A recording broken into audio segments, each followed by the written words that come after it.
안녕하세요. 이민경 행정사입니다. 오늘은 외환 거래에 대해서 말씀을 드리겠습니다. 여러분 좋아요, 구독, 알림 잘 부탁드립니다. 정말 글로벌 사회가 되었다는 것을 실감할 수 있는 게 최근에 이민경 행정사에게 연락 주시는 많은 분들 중에서는 외환을 거래하는 과정에서 이제 가볍게 생각했다가 어려운 장벽에 부딪혀서 연락을 주시는 경우가 많습니다. 특히 이제 부동산 거래 과정에서 연락을 주시기 때문에 이제 최초로 연락을 당사자가 전화하기보다는 부동산 중개업소에서 먼저 연락을 한 후에 이제 거래를 성사시키기 위해서는 일단 돈이 인출이 돼야 되는데 그 인출이 안 되는 과정에서 이제 답답한 심정에서 연락을 주시곤 합니다.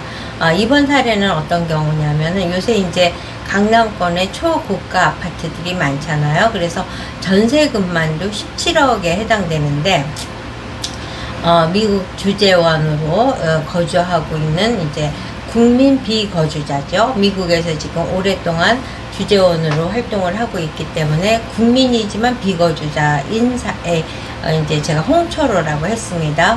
가칭 홍철호 씨께서 한국에 거주하고 있는 국민 거주자인 부인 양순희 씨에게 17억 원을 송금을 해서 양순희 씨와 가족들이 거주할 수 있는 한국의 강남권의 부동산을 전세를 얻기 위해서 17억 원을 송금을 해서 인출하려는 목적으로 이제 진행하는 과정에서 홍철호 씨가 일단 7억 원을 아무런 정부에 대한 보고 없이 송금을 했습니다. 송금을 한 다음에 양순희 씨가 은행 창구에 가서 돈을 인출하려고 보니까 이거 한국은행에서 신고필증 갖고 오셔야 됩니다 라는 이제 그쪽에서는 예기치 않은 답변을 듣고 이제 당황스러운 거죠. 이제 전세를 하기 위해서는 계약금도 내고 뭐 등등을 해야 되는데 이제 돈줄이 딱 막힌 거죠. 그래서 이제 폭풍 서치를 하다가 이민경 행정사에게 연락을 주셨습니다. 이제 그 외환거래 케이스는 100건이면 100건이 다 다른 케이스이기 때문에 획일적으로 말씀드리기가 참 어려운데 이 케이스도 정말 드문 케이스로 등장을 한 겁니다. 그러니까 국민 비거주자인 남편 홍철호 씨가 국민 거주자인 부인 양순희에게 17억 원을 송금을 한다. 그러면 어떻게 해야 되냐면은 이제 외환거래에 대해서는 이 기본 원칙만 생각을 하면 응용 문제를 풀듯이 사고하시면 될 거라고 봅니다. 이 돈 어디서 생겼어? 이 돈 어디다 쓸 거야? 이 두 가지에 대한 답을 정확히 하면 되는 겁니다. 그러면 17억을 보낸다. 그러면 일단은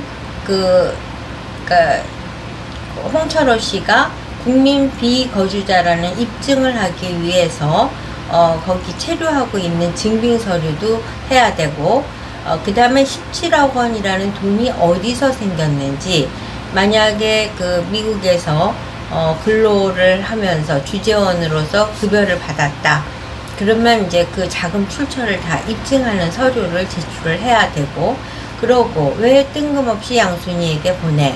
그럼 양순희 씨와의 관계를 할 수 있는 가족 관계라든가 이런 서류들을 다 준비를 해야 되고, 근데 왜 17억을 보내는 거야?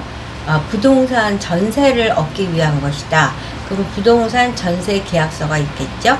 이와 같은 서류들을 이제 준비를 해서 한국은행에 가서 사유서까지 첨부해서 지출을 해야 되는 겁니다. 근데 그 이전 단계 먼저 해야 될 것이 이제 그러니까 그동안 내가 은행에 계좌가 있어. 그러기 때문에 그 계좌, 외환 계좌가 있기 때문에 그 계좌로 송금을 했어. 그러는데 그게 아니라 송금을 하기 이전 단계에 한국에 나는 이 은행과 거래를 할 거야. 그래서 외환거래 지정은행을 먼저 선택을 해 놨어야 되는 겁니다. 근데 만약에 오랫동안 체류했기 때문에 그게 이미 있었다면 이제 그 통장으로 하면 되는 거죠.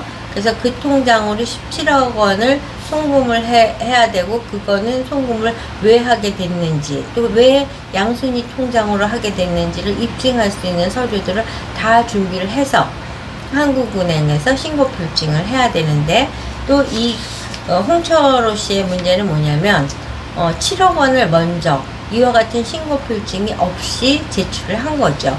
그러니까 그래서 이제 따라서 토탈이 17억 원이고 7억 원은 이미 시스로 사전 신고 없이 했다는 것을 소명을 하는 소명서와 함께 같이 제출을 하는 것이 이제 중요하다는 말씀을 드립니다.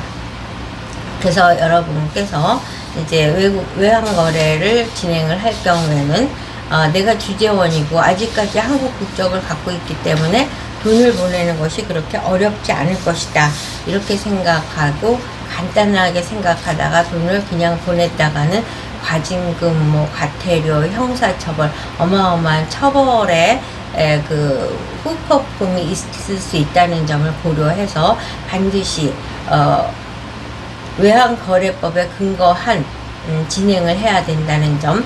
근데 이제 문제는 이와 같은 것을 진행을 하기 위해서 일반 은행 창구에 가서도 담당자에게 질문하고, 한국은행 가서도 질문하고, 세무사님한테도 질문하고, 많이 여기저기 물어보지만 이것을 토탈로 설명해 줄 수 있는 분이 많지 않다는 점. 그래서 많은 분들께서 정말 어려움을 이민경 행정사를 만나기 이전 단계에 어려움을 여러 가지를 겪은 후에 폭풍 서치를 하다가 이민경 행정사에게 연락을 줘서 이제 이민경 행정사가 로드맵을 작성을 해드리면 꼼꼼하게 작성된 로드맵에 의해서 법적 근거는 뭔지, 내가 어떤 서류를 발급받아야 되는지, 그 발급받은 서류를 어디다 제출을 해야 되는지, 이런 것들을 굉장히 꼼꼼하게, 또 송금을 했을 때는 사후로 해외에 나가서도 그 돈을 갖고 어떻게 그 나라에 적법한